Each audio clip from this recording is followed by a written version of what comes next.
It's quite windy, so I hope you can hear me clearly. But behind me is the Danish Tallship, DANMARK, from Copenhagen.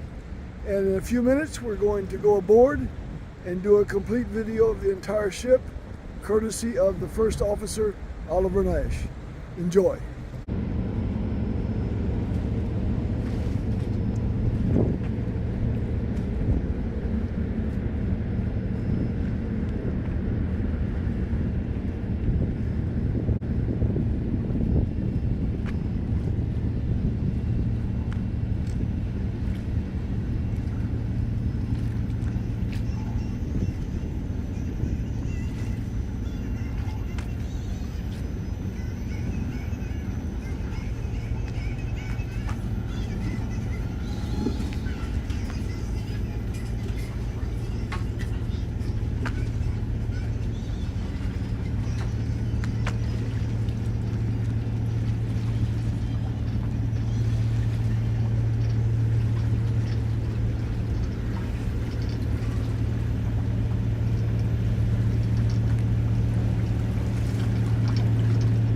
Good morning. Good morning. Walk up to the forecastle. Sure, let's go up on the forecastle.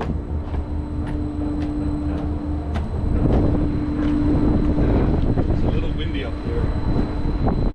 So here we have the forecastle, and from the forecastle we can set and take in the head sails. We have 5 head sails. And yeah, we can trim them. We can do various jobs regarding the sails from the forecastle, but it also serves as a mooring station, and we can drop our anchors from the forecastle. And it's also where the trainees they take their breaks. So this is kind of the location where the trainees they can hang out on deck and relax and chill when they're not on watch. Or I remember that from my first visit. There were several trainees sitting here enjoying themselves. Yeah, exactly. So can we go up to the foremost port and you can tell me a little bit about the lookout? And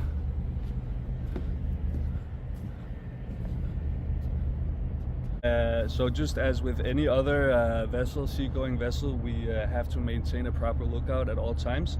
And since we're a sailing vessel and we have a lot of sails, the lookout has the best view from the forecastle actually. So our lookout is stationed here at all times at sea, and yeah, they will report to the duty officer what they see. Could be land, buoys, lighthouses, other traffic. So this is where the lookout is stationed at sea. okay. And in rough weather, what does he do? So it might get a little rough up here at times, and we could move the lookout to a safer position on the ship a little further aft on the galley house roof, for example, where we don't get as much water spray as on the galley house roof, yeah. But there, yeah. By the tender, by the garbage containers. by the garbage that's a pretty container. safe, I see it now. spot Yeah. to be in, yeah. Okay. And obviously, I'm going to ask you about the capstan. I know what a capstan is, but I don't know how much you use it on the tall ship and what for. So the capstan over here is a great tool for heaving different kinds of lines tight. We use it for mooring lines during mooring operations to heave tight the mooring lines and to come alongside with the ship, but we also use it for setting various sails. Could be the forecourse to get the sail set nicely. So it gives a lot of power, the capstan. And so I'm curious, obviously the sails are quite heavy. If you look at even a top gallant, one of the smaller sails, how much might it weigh? Several hundred kilos, the bigger ones when they're wet, but to handle them around deck when they're not in the rigging, we need several people to hoist them to get them up there. And the larger sails on the main yard arms, how heavy are they? They're heavy. They're very heavy. We need at least 4 people in a line to hoist them up there when we want to get them up in the rig. Amazing, amazing. And tell me a little bit about the decks. These look to me to be in perfect condition, but I'm guessing they're pretty old. So we have very old teak decks, and some parts have been changed recently. but the planks you see here are probably from around the 50s, the mid 50s, so it's very old wood.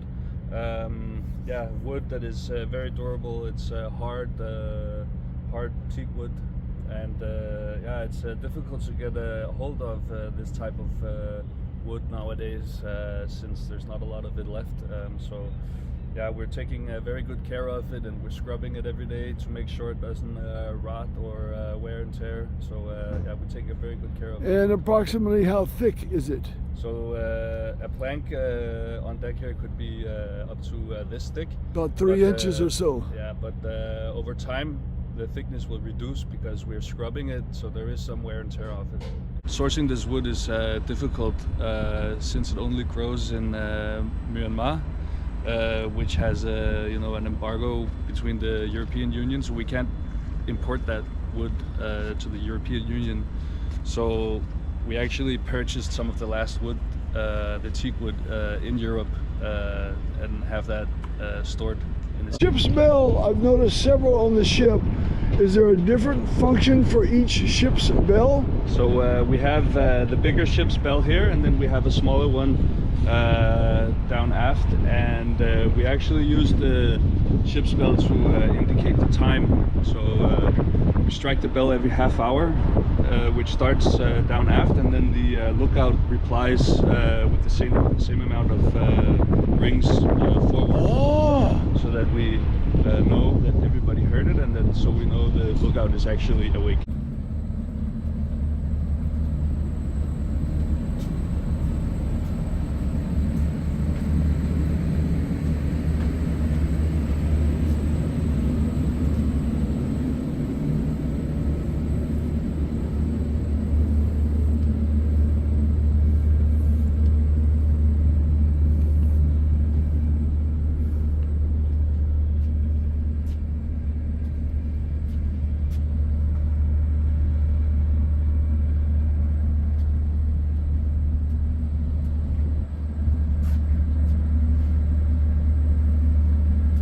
And this again is called the raft deck.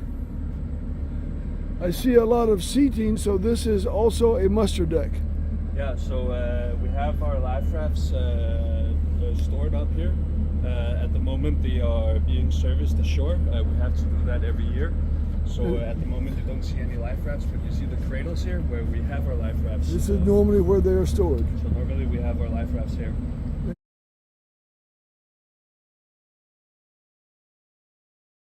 Yeah, so we have 4 in each side, and then we have a raft for training purposes over here, so we don't need to service that since it's not being used in any emergency case. But this is where everybody musters, so everybody meets up here in case of an emergency and we have to abandon the ship. So this would be a muster station for collecting everybody on board. And do you here and then below the and do you practice mustering for abandoned ship as well? Yeah, so according to all the regulations, we have to do it every month, but we, as a training ship, try to do it as often as we can, and yeah, we really want to get good at it since we're sending out all these trainees into the world. And like a lot of the Navy training, do you practice muster spontaneously at many different hours? No, we don't do any like unannounced drills, because that might lead to accidents and people being confused if it's actually a real scenario or just a drill. So we always plan it and announce it ahead, so we don't have any unexpected injuries or accidents. Gotcha. Okay. Awesome. What is this for sighting when you're at anchor? So yeah, we have a compass repeater here. Yeah, so we have a gyro compass repeater here, and on top of it we have a bearing diopter, and with the bearing diopter we can measure bearings and do sightings to various objects. And this is the empty racks for the other life rafts, with the one that stays on board for training purposes. Exactly, so we have full capacity for the crew on either side. I got you. Yeah. This is called the bridge wing, is that correct? Yeah, so this is the bridge wing, and the bridge wing gives a really good overview when you're standing here of the rig, of all the sails that we have set. but it's also a really good place to be when you're maneuvering the ship in and out of port, when you're coming alongside, because you can see the ship side, you can see the mooring lines, you can see the fenders and everything. So yeah, it's a pretty good place to have. So we're on the roof of the galley house. So the galley is just down below here, and on the galley house roof, obviously storage. We have our garbage here segregated into the different categories: chemical waste, paper, organic waste, metal, glass, and this is also where we have the man overboard boat, and then we have our tender here that we talked about earlier. And this is the man overboard boat, the inflatable. Yep. Okay, and this is the yacht tender, and you said she is diesel. Yeah, that's a diesel boat. It was built in the 90s by apprentices at a shipyard in Denmark. You have a lot of deck space over here. What is the purpose of this side deck? Over here we have a clear space. When we launch our boat, it goes over here, so we can't really have any obstacles for the boat when it's passing. But we do have a few chests here where we keep different ropes, and we have our oil spill equipment. We have some fuel and various deck equipment. And it also serves as a classroom for the trainees. So it's a really great place to gather all the trainees, and we can do different classes up here on deck instead of being below deck.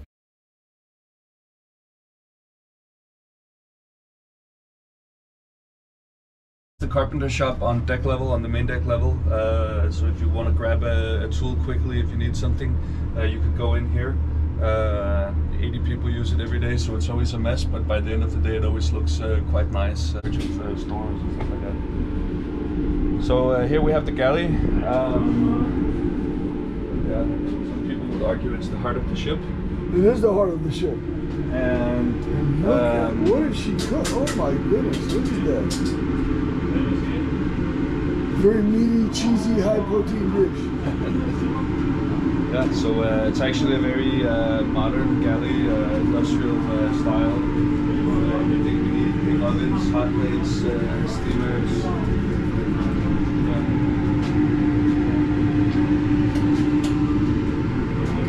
So since we're 95 people on board and we eat 3 meals a day, that's almost 300 meals being prepped in here every single day. 300 meals 300 per meals day. every day. Thank you for letting us in your galley. Appreciate that very much.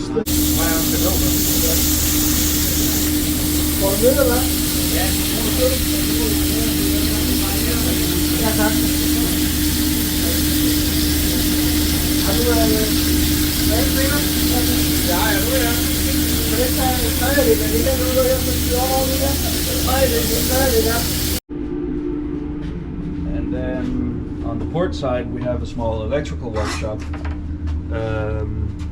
With different hand tools, spare parts for electrical systems.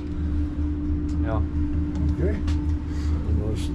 So we are going to go down to the next deck below.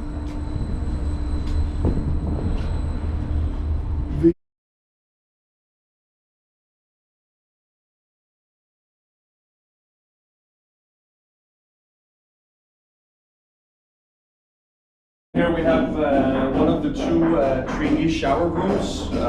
So again, a lot of people using just a few showers. So we have 3 here in the starboard side, and we have a similar room in the port side.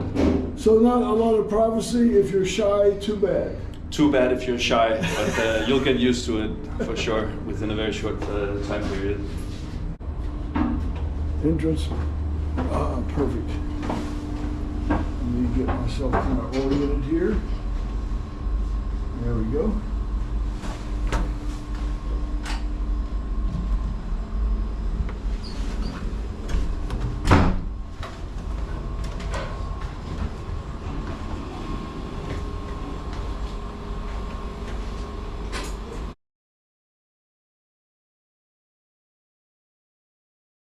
In here is the laundry room. We have 3 washers, 3 dryers. They run pretty much 24/7. Yeah. Yeah.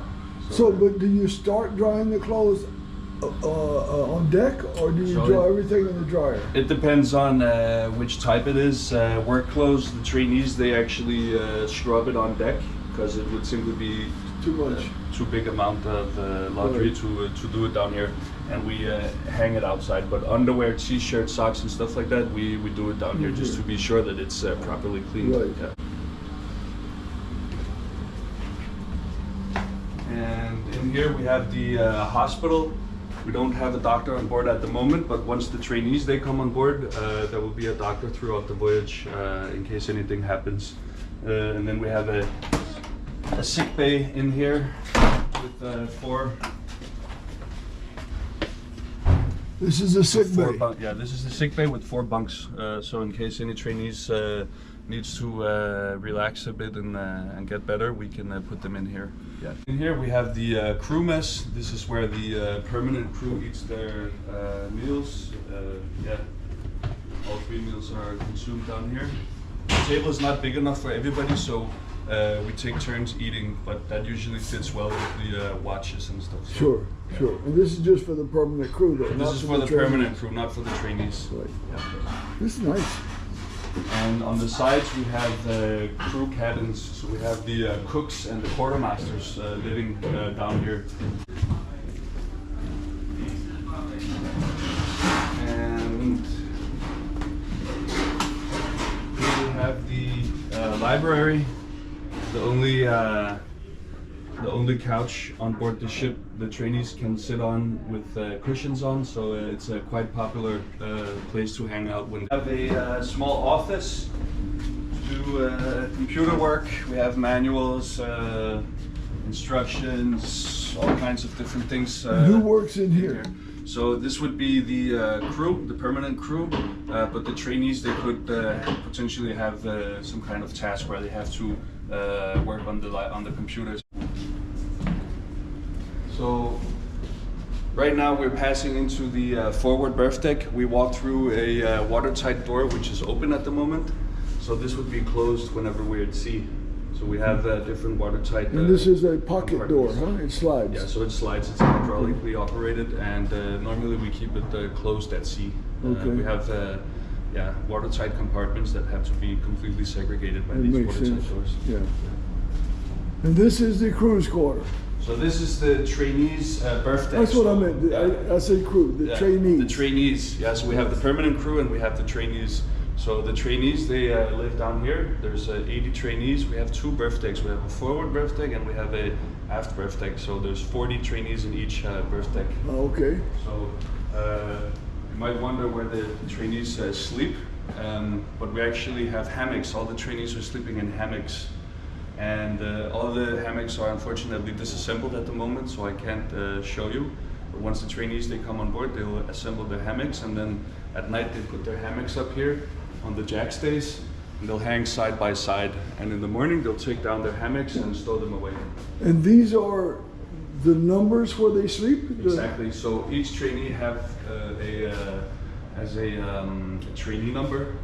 So all their belongings has to be marked with their numbers so that we know who it belongs to, and they also have a designated location for their hammocks. So they're quite close together. They're quite close together. I count 6 numbers here, so they would be sleeping 6 persons on a row like this. 6 persons in a row. And I guess they have to grab here to swing into the hammock? Yeah, exactly. So they grab onto to the pipe here, and then they could swing up Swing into their the legs hammocks. over. Yeah, so the hammock's hanging at approximately this height here. So you can duck down and pass under at night if you need to just wake This up. is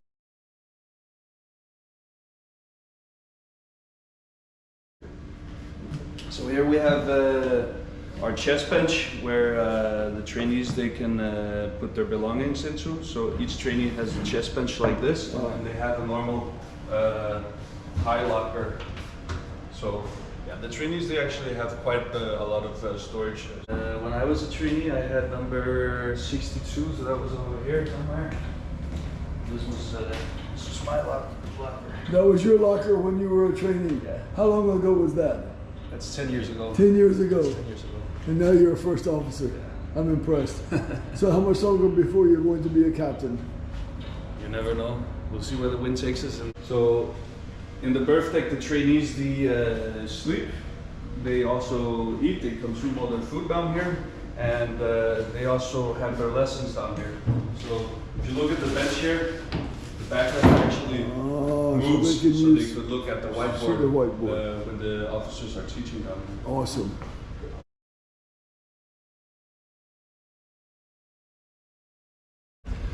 So we're walking through another watertight door here into the aft berth deck. Okay, so this is the other section for the trainees. Exactly, this is the other section where they sleep, they eat, they have their lessons and hang out when they're not on duty. So it's quite similar to what you saw before. And we're now walking through another watertight door. So this would be the mate's walkway, where the officers have their quarters. Our cabins are down here. So we have navigational officers, we have the engineer. This general area is for the officers of the ship. Exactly, yeah. So yeah, we have some lockers here for storage. We have different cabins where the crew, the permanent crew, they sleep. So we could have a look into my cabin here.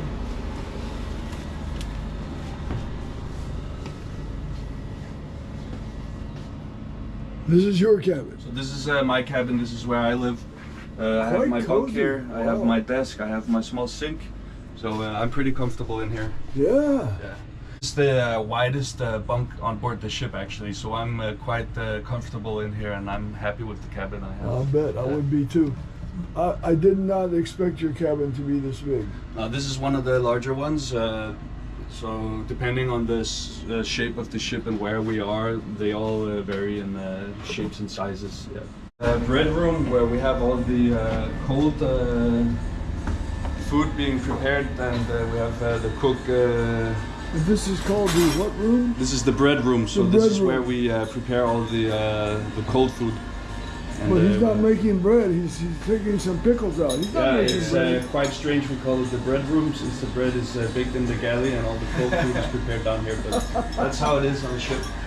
So is that typical then? You would never call this a type of galley, you would call it the bread room. Well, in Danish it's called stikkeri, which is nothing to do with bread. No, it's just a word. Normally, when the trainees ask me why is something called a certain name, I say, well, why is spaghetti called spaghetti? Yeah, the cold room here, refrigerator, and we have a freezer also in there.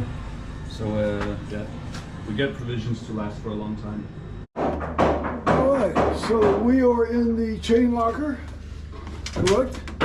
So down here we have the chain locker, where we have a few hundred meters of anchor chain. Double. We have an anchor on each side, so yeah, there's a lot of chain down here to hold the ship in position when and we're it's a very small chain, huh? Yeah, it's a pretty small chain. My goodness. And this is extra docking lines or what? Yes, we have mooring lines. We have mooring lines over here. We have obviously a few of them in use at the moment, and then we have other equipment. We have pilot ladders down here. We have gateway equipment, heaving lines, fenders, and all kinds of. Yeah. And the smaller ones are the heaving lines, right? So the smaller ones up here are the heaving lines. We have inflatable fenders. Yeah, all kinds of stuff down here. So, out of curiosity, you use one tiny heaving line, and that's connected to one a little heavier? Exactly. So the mooring lines are too thick to throw all the way into the dock, so we'd have to throw a messenger line in. Right, so now we're below the aft berth deck, so we're in the aft hold. The aft hold is for storage of all of our, or some of our spare parts, stores, extra office supplies, extra safety equipment. We have machinery parts, we have tools down here, we have electrical spare parts, light bulbs and stuff. The catering department, they have a lot of extra cutlery, plates, cups down here. So yeah, whatever you want to put down here, we'll make it. It's a huge storage room. My goodness. Is this a spare propeller part? That's the spare propeller blade, yeah. Yeah. Okay, wow. I did not imagine this, but then I forget how big a ship this is. We have extra linen towels and stuff. We have the slot chest in here, the bonded store. So we have a small supply of candy, soda, snacks. I can see the M&Ms from here. Yeah, chips, everything. Yeah, so this is the catering department's section of the aft hull, where we have pasta, juice, flour, all kinds of stuff. You can come and have a look over here. We have our rope stores.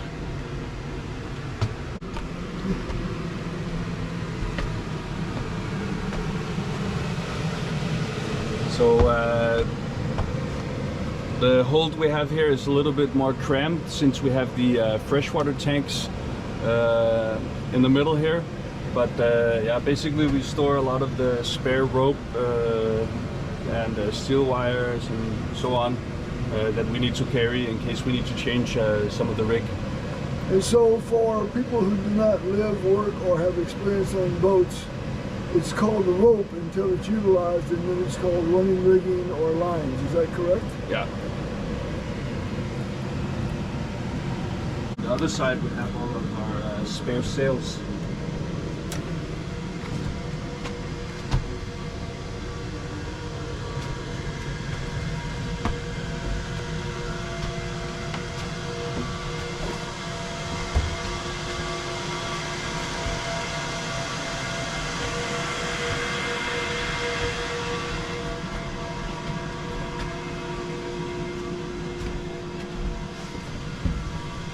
Yes. Oh my God, how do they get them out? Yeah, These they're are quite heavy. They're quite heavy, but yeah, we'll always manage to get everything out from here. Oh my goodness, but how? This thing must weigh several hundred pounds. Yeah, they're pretty heavy, but then we'll put up a small pulley system and then hoist it up from here. You do what? We just build a little pulley system above the hatch. Pulley system. Yeah, so we can haul it up with a small crane. I cannot even imagine. But you need a pulley system just to get one from the forward part up to here. Yeah, we can usually manhandle it and wiggle it all the way down there.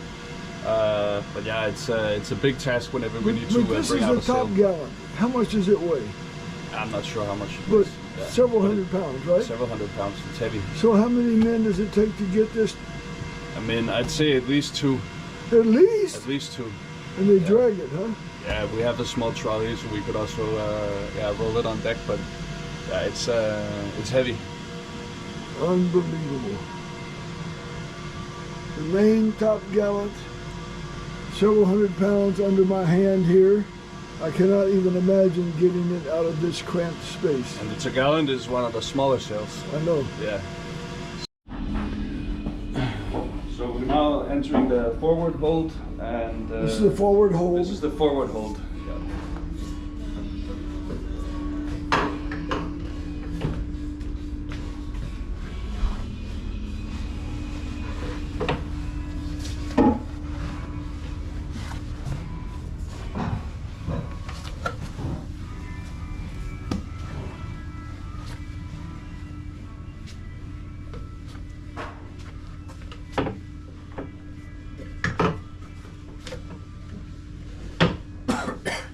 My goodness. Yeah, so here we have the forward hold. I like this. I don't need a bump hat. Yeah, it's a little bit bigger down here. It's made so that it's functioning as a workshop, but also storage. This would be my workshop. This is where I'd want to be. Yeah, this is a really nice place. The trainees, they like to come and do projects here and do repairs, create things for the ship that can optimize the ship. But we also have storage of all of our personal protective equipment, our PPE, gloves, masks, all kinds of different stuff. And you have a lot of Makita tools, which are very dependable. Yeah, we have a lot of Makita tools, and we even have a lathe machine on board. Let's see. That's a beautiful lathe. Pretty Beautiful. How old is that lathe? That's a very good question. It goes back a ways, I bet, huh? It's probably old. My goodness. I don't know if there's any indication on it. No, that's okay. I was just curious. It looks old. And lots of extra blocks down here. Extra blocks, extra everything. We have cleaning supplies. We have paint down here. We have different types of chemicals. Yeah, all kinds of small bits and parts.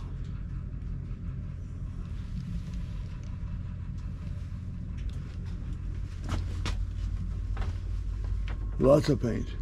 And I guess lots of varnish as well, huh? Varnish, paints, oils, chemicals, glue, whatever. We're now entering the engine room, so I'm not sure how much will be able to be understood. I'm going to go down very carefully so you can see as I go down.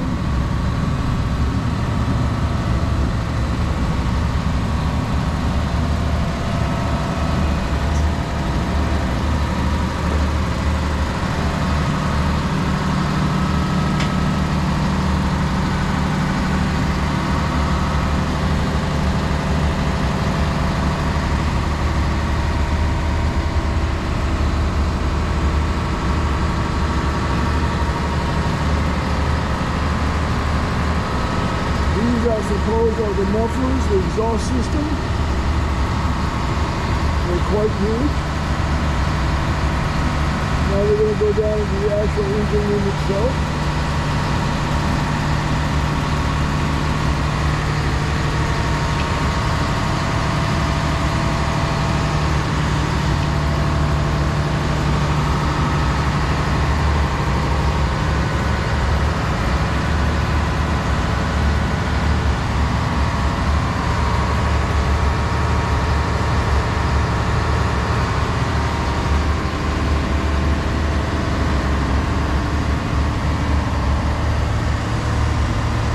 This is massive, massive.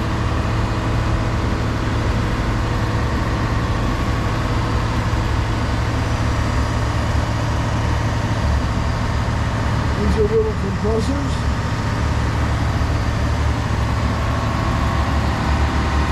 I believe this is a 600 horsepower engine, and it is the only engine on the ship. It's only one screw. This is not a twin screw vessel.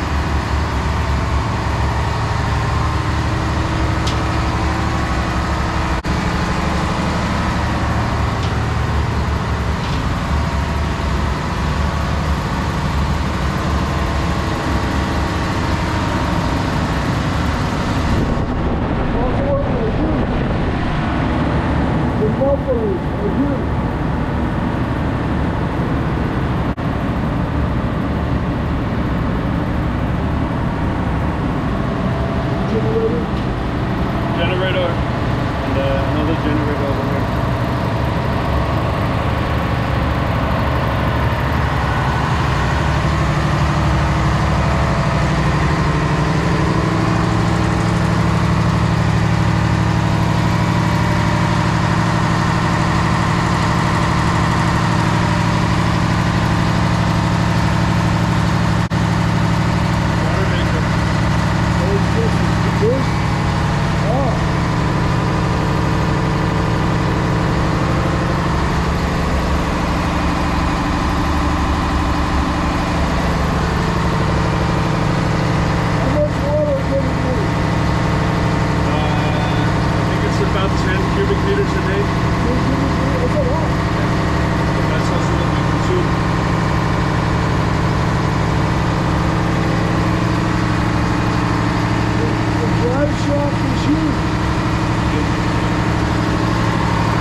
Okay. Ready to go.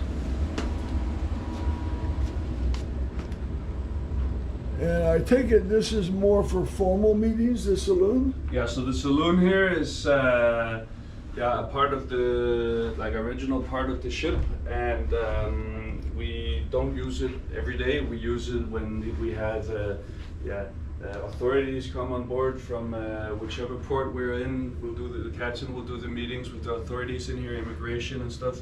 If we have special guests on board, they could have a formal coffee in here. So it's used for like official events and stuff like that. And if my memory serves me, Captain Ulrich told me they disassembled the entire room to service the hull of the ship. Is that correct? Correct. So everything was taken apart in 2019 when the entire aft part of the ship was renovated. So everything was taken out and put back in place together again. Looks like it was never moved. Yeah, it's pretty cool. Very cool. Yeah. Wood is not varnished? So you see the wood is very shiny, but it's in fact not varnished. It's polished by hand power with beeswax and rags, just to make it look shiny like that. Wow. Yeah. Beeswax, not cornuba, beeswax. Beeswax. Wow. Yeah. That's impressive. Very. You could have fooled me. You could have told me it has 25 coats of varnish. I wouldn't have known the difference. So it's quite messy in here, but this is the pantry. It's just for making a cup of coffee. Yeah. So, can we go up on the poop deck? Yeah, we can go to the poop deck.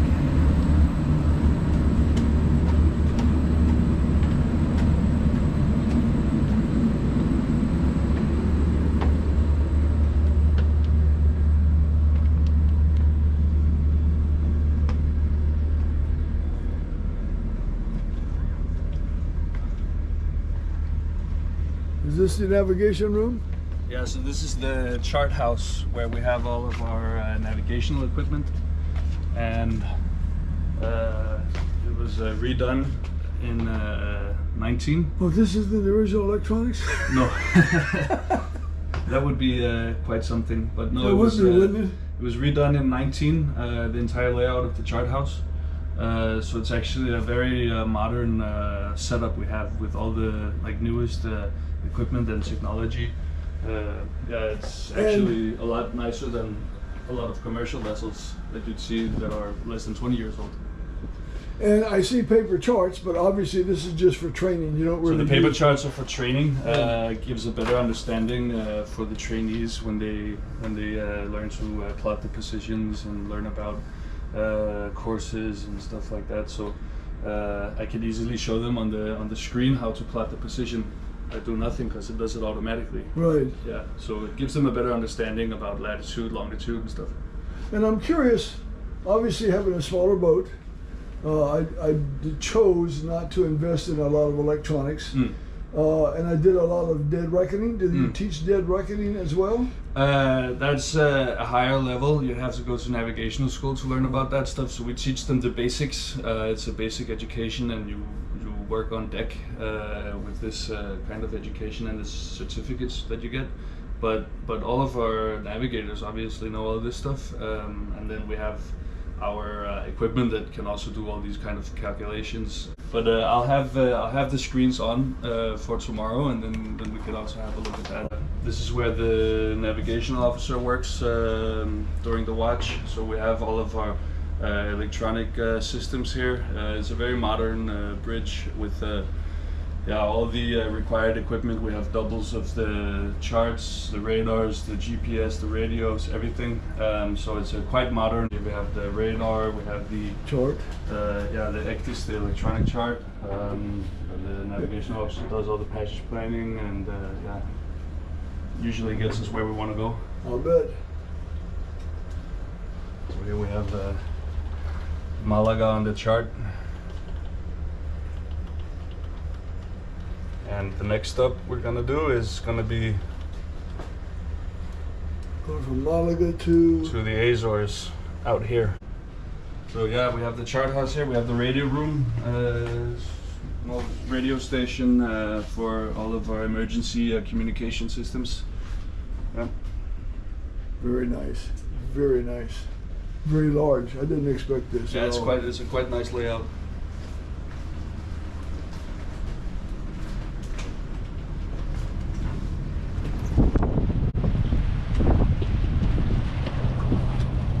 So we're on the poop deck, and I'm going to let Oliver take over and give us a tour of the poop deck. So the poop deck is where the crew, the permanent crew, takes their breaks, and this is our hangout spot. Just as the trainees have the forecastle, we have the poop deck, but it is also a mooring station. So you see we have the mooring lines all tied up, and this is also where we have the steering gear. So under normal operation, it's hydraulic. But in case of a hydraulic failure, we can open up here and switch over to emergency steering, which is fully mechanical. May I open this? Yeah.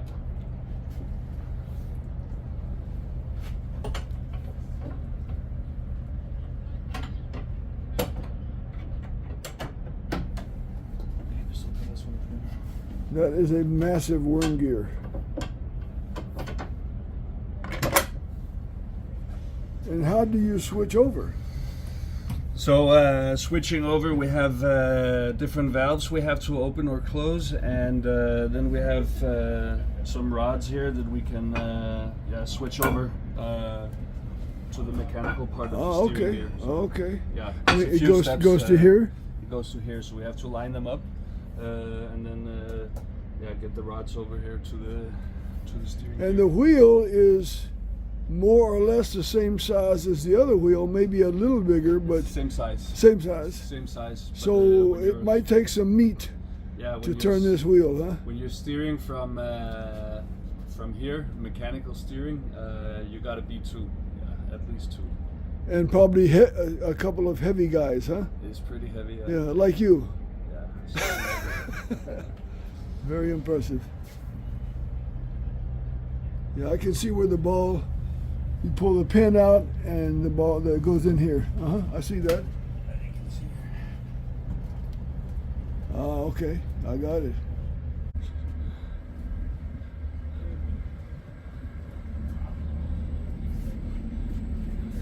So Here you see the helm where we have the helmsman steering. We only have manual steering. We don't have any autopilot or anything. So the helm is always manned while we're at sea. It's manned by a trainee, so the trainees actually also get to learn how to steer a ship based on the commands given by the duty officer. and there are two wheels. So I'm guessing that when the seals are rough, it's a little tough, so you have two at the wheel? Yeah, exactly. So sometimes it might get a little rough out there, and you have the water pressure on the rudder. So we could put an extra or two extra helmsmen up there just for the muscle power, so it's easier for the helmsman to do the steering. So you might have as many as three? Could have three, could have four. If it's four, two on each side. So okay. sometimes you want to have that extra muscle power. Yeah. So this is the coffee spot in the morning, and I guess this is the capstan for an anchor as well as the dock lines, or am I incorrect? This capstan is for the fishing gear. For the fishing gear. This capstan is for mainly mooring operations. Yeah, Okay. So we get our mooring lines up on this capstan here. Yeah. And so one of the last questions, I know you need to get back to work, is you have how many sails normally up for a full sail, for when you're fully rigged? Full sail, 27 sails. 27 sails, 27 and that's 5 foresails, and the rest are all on the yards. We have 5 head sails. We have 5 square sails on each mast, and then we have 3 stay sails in between.